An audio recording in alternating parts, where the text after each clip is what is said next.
پاکستانیوں پاکستان کیوں رو رہا ہے جبکہ 24 نومبر کا احتجاج گرفتاریوں کا سلسلہ شروع ہو گیا۔ نواز شریف کی بد دعا، کیپٹن صفدر نے مریم اور نواز شریف کو کس طرح سے آڑے ہاتھوں لیا۔ نجم سیٹھی کی آنکھیں کھل گئی جبکہ سلمان اکرم راجہ جو ہیں وہ بول اٹھے۔ آج کے گورکھ دندہ میں اس پر بات کریں گے۔ السلام علیکم، آپ دیکھ رہے ہیں گورکھ دندہ، ابرار قریشی آپ سے مخاطب ہوں۔ سلمان اکرم راجہ صاحب نے بڑا اہم پیغام دیا ہے اور ان کے پیغام کے بقول سلمان اکرم راجہ صاحب کہتے ہیں کہ عین ممکن ہے کہ مجھے 1-2 دن کے اندر گرفتار کر لیا جائے، کسی بھی وقت میری گرفتاری ہو سکتی ہے، اس کے بعد شاید میں بول نہ سکوں، میری زبان بندی ہو جائے۔ یہاں چلنے والوں کی ٹانگیں توڑ دی جاتی ہیں اور بولنے والوں کی زبان بندی کر دی جاتی ہے۔ وہ کہتے ہیں کہ میں پی ٹی آئی سے نہیں، پاکستان کے تمام پاکستانی عوام سے مخاطب ہوں، آپ باہر نکلیں، آپ قیدی مت بنیے، ہمارے پاس ایک سنہری موقع ہے۔ میرے باپ نے وکالت کی، میں بھی وکیل تھا، لیکن آج جو میں سیاست میں آیا ہوں اور اس کی وجہ یہ ہے کہ ملک کے اندر بہتری لانی ہے۔ اور جب میں الیکشن لڑا اور ایک پولنگ سٹیشن پہ گیا تو ماڈل ٹاؤن کے اندر ایک بچی نے کہا، میرا ہاتھ پکڑ کے کہا، میری انگلی پکڑ کے کہا کہ میں پہلی بار ووٹ دے رہی ہوں، آپ نے میرے ووٹ کی لاج رکھنی ہے، لیکن اس ووٹ کی لاج نہ رکھی گئی، مجھے ہروا دیا گیا اور کسی اور کو جتوا دیا گیا۔ پھر وہ کہتے ہیں کہ پاکستان اس وقت رو رہا ہے، پاکستان برے حالات میں ہے، پاکستان کو پاکستانیوں کی مدد چاہیے۔ وہ چیخ چیخ کے یہ کہہ رہے تھے کہ عوام پاکستان سے کہ اے لوگو، کسی عمران خان کے لیے نہیں، کسی سلمان اکرم راجہ کے لیے نہیں، کسی اور کے لیے نہیں، اپنی ذات کے لیے کم از کم جو ہے وہ سیلفش بن کے ذاتی مفادات کی خاطر باہر نکل آؤ، کیونکہ آپ دیکھ رہے ہو کہ آپ سے سوشل میڈیا استعمال کرنے کا بنیادی حق چھن رہا ہے۔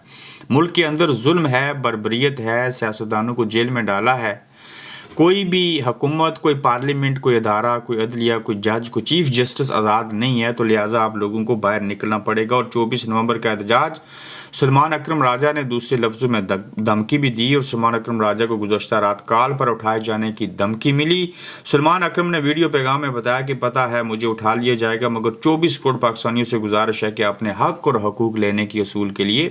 گھروں سے جو ہے وہ باہر نکلیں۔ دوسری جانب دیکھیے کہ ایک طرف جب احتجاج ہو رہا ہے اور دوسری جانب پاکستان میں تو گرفتاریوں کا سلسلہ جاری اور ساری تھا، اس کی حدود اور قیود ہیں اس کو کشمیر تک بڑھا دیا گیا، اور کشمیر کے اندر سے تحریک انصاف آزاد کشمیر میں بھی ظلم کی زد میں آ چکی ہے۔ اور اس حوالے سے چیف آرگنائزر امید پوٹھی صاحب، سابق ممبر کشمیر کونسل ہیں، اور ضلعی صدر سوئیں ذوالفقار اور دیگر قیادت کو 24 نومبر کے جلسہ کے مشاورتی اجلاس سے سادہ لباس میں ملبوس جو لوگ تھے وہ آئے اور انہوں نے ان کو گرفتار کر لیا۔ ان کی ویڈیو بھی بنی۔ میرپور شہر کے متعدد راستے بند کر دیے گئے ہیں، جبکہ تھانہ سٹی اور ڈی آئی جی دفتر مکمل طور پر سیل کر دیا گیا، اور مقامی ذرائع کے مطابق خفیہ اداروں نے یہ کارروائی عمل میں لائی۔ خفیہ ادارے سے مراد انٹیلیجنس ایجنسیز کی جو کارروائی ہے یہ اس کا عمل ہے، اور وہ چاہتے ہیں کہ کشمیر سے بھی لوگ جو ہیں وہ پنڈی میں نہ پہنچیں، اور ہر طرح سے نظام کو جو ہے وہ کنٹرول کرنے کی کوشش کی جا رہی ہے، جس طرح سے ججوں کو لگانا، حکومت لے کے آنی، فارم 45 کو فارم 47 میں بدل لینا، جو لوگوں کو جیل میں ڈال دینا، اور پھر کہتے ہیں کہ ہم آپ کو لتر بھی ماریں اور آپ جو ہیں وہ غلام بنے رہیں اور آگے سے آہ بھی نہ کریں۔ تو یہ گرفتاریوں کا سلسلہ جو ہے وہ آزاد کشمیر تک پہنچ چکا ہے۔ اور دوسری جانب نجم سیٹھی صاحب جو ہیں وہ بڑے تپے ہوئے ہیں، بڑے برسے ہیں اور بولے ہیں، اور کہتے ہیں کہ یہ کون سا نظام ہے، آپ کس دنیا میں رہتے ہو اور کس طرح کی حرکتیں کر رہے ہو اور کیسے ڈفر لوگ ہیں آپ، اور اس حکومت کی حرکتوں کے اوپر وہ کہہ رہے ہیں کہ میں حیران ہوں کہ یہ کیسے نظام چلا رہے ہیں کہ جس بھی چیز کو دیکھتے ہیں ان کے راستے کی رکاوٹ ہے تو اس کو بند کرنا شروع کر دیتے ہیں۔ شاید ٹویٹر کے اوپر وہ بھی ٹویٹ نہیں کر پا رہے، حالانکہ وہ بیرونی دنیا میں ہیں، تو انہیں یہ لگتا ہے کہ اس طرح سے کام کرنے سے جو ہے وہ حالات بہتر نہیں ہوں گے، اور اس طرح سے چیزیں کرتے ہوئے ریاست کا نقصان ہوا ہے، آج بھی ہو رہا ہے اور آئندہ بھی ہوگا۔ اور ایک شخص کو گرانے کے لیے، یعنی کہ وہ عمران خان صاحب کا نام لے رہے ہیں کہ اس ایک شخص کو گرانے کے لیے انہوں نے وہ تمام حدیں پار کر دی ہیں جس کا کسی کو کبھی وہم و گمان بھی نہیں تھا۔ تو نجم سیٹھی بھی اگر بول رہے ہیں یا بول اٹھے ہیں یا ان کا ضمیر جاگ اٹھا ہے یا ان کو غصہ آ گیا یا انہوں نے ناشتہ نہیں کیا ہوا تھا ولاگ کرنے سے پہلے یا ٹی وی پہ بیٹھنے سے پہلے، لیکن جو انہوں نے کہا کہا ہے وہ سچ ہے، اور وہ کہتے ہیں کہ اس طرح سے ریاستیں نہیں چلتی، اس طرح سے نظام نہیں چلائے جاتے، ایسی چیزیں کرنے سے ہمیشہ نقصانات سے دو چار ہونا پڑتا ہے۔ تو وہ بھی کہہ رہے ہیں حکومت کو کہ آپ جو کوشش کریں کہ اس طرح کی حرکتیں نہ کریں۔ پھر آپ دیکھیے کہ عمران خان کے حق میں امریکہ کے اندر سے پھر سے آوازیں اٹھنا شروع ہو چکی ہیں، اور 46 ارکان نے صدر جو بائیڈن کو خط لکھ کر Pakistan Tehreek Insaf P T I کے چیئرمین عمران خان اور دیگر رہنماؤں کی رہائی کا مطالبہ کیا ہے۔ انگلینڈ کے اندر سے بھی جواب آیا، جو یہاں کے ممبران پارلیمنٹ ہاؤس آف لارڈز کے جو رکن ہیں انہوں نے خط لکھا تھا، اور انہوں نے کہا کہ پاکستان کے اندر انسانی حقوق کی پامالیاں ہیں، وہاں حالات بہتر نہیں ہیں، لہٰذا حالات بہتر ہونے چاہیے۔ جو بائیڈن کو جو خط لکھا تھا اس میں عمران خان صاحب کی اور دیگر جو پاکستان تحریک انصاف کے کارکنان ہیں ان کی رہائی کا مطالبہ کیا گیا تھا۔ اب نئے صدر جلد ہی حلف اٹھا لیں گے، تھوڑا سا ٹائم باقی ہے، تو وہ پہلے سے اس بات سے بخوبی واقف ہیں۔ برطانیہ امریکہ کے اندر بڑی تعداد میں جو امریکی مسلمان ہیں یا جو پاکستان تحریک انصاف سے تعلق رکھنے والے لوگ تھے، انہوں نے ڈونلڈ ٹرمپ کو ووٹ دیے ہیں۔ ڈونلڈ ٹرمپ سے وہ امید رکھتے ہیں کہ وہ عمران خان کی جیل کے اندر جو بے گناہ ان کو رکھا گیا ہے اس کے اوپر آواز اٹھائیں گے، کوئی ٹویٹ کریں گے، کسی کو فون کریں گے، جس کے بعد عمران خان صاحب کی جو ہے وہ رہائی ممکن ہوگی۔ اب وہیں پہ جو 24 نومبر کا احتجاج ہو رہا ہے، اس سلسلے میں کراچی کے اندر علیم عادل شیخ جو ہیں ان کی ویڈیو دیکھیے، وہ کس طرح سے کمپین چلا رہے ہیں۔ جو باقی خواتین پاکستان تحریک انصاف کی، وہ چاہے کے پی کے ہو، چاہے لاہور ہو، پنجاب کے دیگر جگہیں ہوں، اسلام آباد ہو، وہاں پہ وہ پوسٹر جو ہیں وہ تقسیم کیے جا رہے ہیں اور لوگوں کو موبلائز کر رہے ہیں کہ یہ ہمارا پیغام ہے، آپ اس کے اوپر غور کیجئے، ہماری طرف توجہ دیجئے، اپنے اوپر غور و فکر کیجئے، اور 24 نومبر کے احتجاج میں شریک ہو کر ملک کے اندر یہ جو حکومت جعلی مینڈیٹ لے کے بیٹھی ہے، یہ جو 26ویں آئینی ترمیم ہوئی ہے، پھر جو عمران خان صاحب کو غلط طریقے سے جیل کے اندر رکھا ہے، جس طرح سے ظلم اور بربریت کی جا رہی ہے، اس کے حوالے سے باہر نکلیں، آواز اٹھائیں، اور تمام لوگوں کو لگتا ہے کہ یہ عمران خان صاحب کی فائنل کال ہے۔ آج 17 نومبر ہو چکا ہے، اور 17 نومبر سے آگے آپ دیکھ لیجئے کہ تقریباً 7 دن باقی ہیں، بلکہ 6 دن باقی ہیں، اور 7ویں دن احتجاج ہونا ہے۔ دھند بھی ہے، پاکستان کے حالات پہلے سے معاشی خراب ہیں، پھر احتجاج بھی کیا جائے گا، وہ جو مارچ ہوگا وہ شاید دھرنے میں بدل جائے، اسے روکنے اور ٹوکنے کی کوشش کی جائے گی، جس طرح سے پاکستان تحریک انصاف کے لوگوں کو کشمیر میں پکڑا جا رہا ہے۔ دیکھنا یہ ہوگا کہ احتجاج میں کس حد تک لوگ نکلیں گے، اس کا امپیکٹ کیا پڑے گا اور کیا چیزیں ہوں گی۔ آگے بھی بڑی اہم خبریں ہیں، اور اس میں نواز شریف صاحب نے ایک بد دعا دی ہے، اور کیا نواز شریف صاحب کی بد دعا جو ہے وہ کسی کو لگے گی؟ یہ جو اللہ کے درمیان اور 7 آسمانوں کا بیچ میں پردہ ہے، اس کو کراس کرتے ہوئے نواز شریف صاحب کی بد دعائیں وہاں تک پہنچیں گی، کیا قبولیت ہوگی؟ وہ کہتے ہیں کہ 24 نومبر کو احتجاج کی کال ملک کو ڈی ریل کرنے کی کوشش ہے، اور احتجاج کی کال دینے والے انشاءاللہ کامیاب نہیں ہوں گے، ہماری بد دعا ہے کہ وہ ناکام ہو جائیں۔ نواز شریف صاحب نے لندن سے پاکستان کے لیے رات سفر باندھنے سے پہلے جو ہے یہ بد دعا سنائی ہے۔ پھر آپ دیکھیے کہ گھر کا بیدی لانکا ڈائے،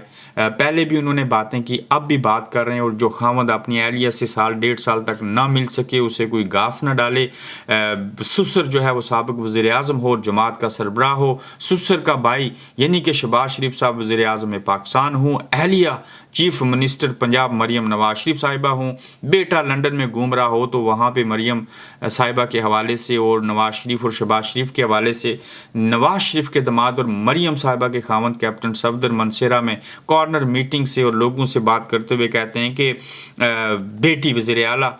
بھائی اور چچا جو ہیں وہ وزیر اعظم پاکستان، مجھے کیا ملا؟ سانو تے نک دا کوکا ملا، تو ہم نے اپنے پاس نک دا کوکا رکھا ہوا ہے۔ تو وہ گلے اور شکوے کر رہے ہیں، اور حیرت ہے کہ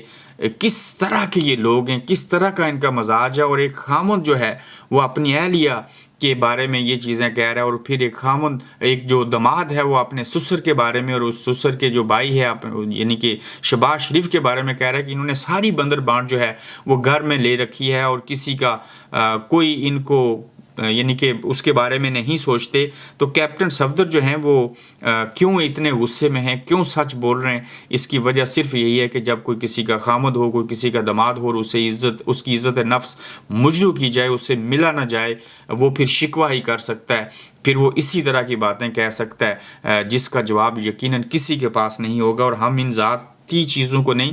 بلکہ پولیٹیکل چیزیں ہیں یہ، چونکہ جب گھر سے تنقید ہونا شروع ہو جائے تو پھر آپ اندازہ کیجئے جو لوگ کسی سے بھی اگر آپ دوستی کرتے ہیں، تعلق نبھاتے ہیں، تو آپ کو سب سے پہلے دیکھنا ہوتا ہے کہ یہ شخص جو ہے اس کے ساتھ یا اس کا اپنے والدین اور بہن بھائیوں کے ساتھ تعلق کیسا ہے۔ تو اسی طرح سے ان سیاستدانوں کو پہچاننے کے لیے دیکھیں کہ وہ اپنے عزیز و اقارب اور اپنے رشتوں کے ساتھ کیسا سلوک کرتے ہیں۔ اگر وہ ان سے مخلص ہیں، وہ آپ کے اچھے دوست بھی ہو سکتے ہیں، وہ آپ کے قومی رہنما بھی ہو سکتے ہیں، وہ اچھے سیاستدان بھی ہو سکتے ہیں، وہ چیف منسٹر، وزیر اعلیٰ اور وزیر اعظم بھی اچھے ثابت ہو سکتے ہیں، لیکن جو لوگ گھر میں انصاف نہیں کر سکتے، جن کے اپنے خونی رشتے ہوتے ہیں، تو آپ خود غور کیجئے وہ عام عوام کا درد دکھ کیسے محسوس کریں گے۔ جنہوں نے اپنوں کا نہ کیا وہ غیروں کے بھی نہیں ہو سکتے۔ ایک دنیا کا بہت بڑا سچ ہے جس کو ذاتی زندگی میں بھی اپنا لیا جائے تو میرے خیال سے یہ علم ہو جاتا ہے اس بات کا کہ آپ کو کس کے ساتھ تعلق رکھنا اور کس کے ساتھ تعلق نہیں رکھنا، کسے سپورٹ کرنی ہے اور کسے نہیں۔ اور خاص کر سیاست کے اندر جب یہ لوگ اپنے گھروں میں انصاف نہیں کر سکتے، اپنی پارٹی میں انصاف نہیں کرتے، اپنے رشتوں کے ساتھ انصاف نہیں کرتے، تو گویا وہ کسی کے ساتھ بھی انصاف نہیں کر پائیں گے۔ جنرل معصوم سیاستدان بے ضمیر، جرنیل جو ہیں وہ معصوم لوگ ہیں اور سیاستدان بے ضمیر لوگ ہیں۔ اس ضمن میں آپ دیکھیے کہ خواجہ سعد رفیق بتاتے ہیں کہ انہیں میجر جنرل ندیم اعجاز نے توڑنے کی بہت کوشش کی، مشرف دور میں ہاتھ پاؤں باندھ کر باقاعدہ ٹارچر کیا گیا اور تشدد سے جسم سیاہ کر دیا۔ ایک مقدمے میں ضمانت ہوتی تھی، دوسرے میں گرفتار کر لیتے تھے۔ رانا ثنا، پرویز رشید، بلال یاسین سمیت کئی نام جن پر تشدد ہوا، اور یہ شخص اس کے بعد وزیر بنا، ان کی جماعت اقتدار میں رہی اور اب بھی جماعت اقتدار میں ہے۔ اگر بطور غیرت مند سیاستدان غیرت کا تقاضا کرتے ہوئے، غیرت تو یہ ہوتی ہے کہ اس کے خلاف ایکشن لیتے اور ان ظالموں کو ان کی اصلیت دکھاتے، لیکن جن ظالموں نے آپ کے اوپر ظلم کیا آپ آج انہی کی بیعت کیے ہوئے ہیں، انہی ظالموں کے ساتھ ہیں، اور پھر آپ پرانے قصے سناتے ہیں۔ تو آپ وہی خواجہ سعد رفیق ہیں جو کشمیر کے پہاڑوں میں جا کے پھر اس ظلم اور تشدد اور بربریت کے بعد جو کہ غلط ہوا تھا آپ کے اوپر، آپ نے آزاد کشمیر کے ایک سابق وزیر اعظم کے گھر 10 سال پناہ لے رکھی اور وہیں پہ رہے، اور جب باہر نکلے تو وہی روایتی سیاست شروع کر دی، اور اب پوڈ کاسٹ کے اندر بیٹھ کے بات کرنے سے، اپنے آپ کو مظلوم بنانے سے کچھ نہیں ہوگا۔ یہ جو ظالم ہیں ان کے خلاف آپ بھی 24 نومبر کو باہر نکلیں، آپ کو بھی پتہ ہے آپ بھی ان کے ظلم کا شکار ہوتے رہیں، آپ خود بیان کر رہے ہیں، تو اگر آپ خاموش رہیں گے تو پھر اس خاموشی کی ایک سزا ہوا کرتی ہے جو اس سے قبل بھی آپ کو ملی اور آئندہ بھی آپ کو ملتی رہے گی۔ پنجاب حکومت کا انوکھا کارنامہ کیسا ہے اور وہ کس طرح سے بے نقاب ہوا، آپ حیران ہوں گے اس کو جان کے کہ پنجاب حکومت نے پینشن فنڈ کی مد میں رکھے گئے 200 ارب روپے کی رقم نکال کر 160 ارب کے خسارے کو 40 ارب کا سرپلس بنا دیا، اور مریم سرکار کی 160 ارب کے خسارے کو 40 ارب کے سرپلس میں بدلنے کی کہانی جو ہے وہ منظر عام کے اوپر آئی۔ اس بات سے آپ اندازہ لگا لیں کہ یہ آپ کے کتنے خواہ ہیں، یہ کتنا اس نظام حکومت کو سمجھتے ہیں، یہ کیسے نظام حکومت چلا سکتے ہیں کہ 200 ارب روپے تھے، 160 روپے ادھر ایڈجسٹ کر کے پینشن والے پیسے اس خسارے کو اس طرح سے ختم کر رہے ہیں۔ تو یہ وہی بات ہوئی کہ کبوتر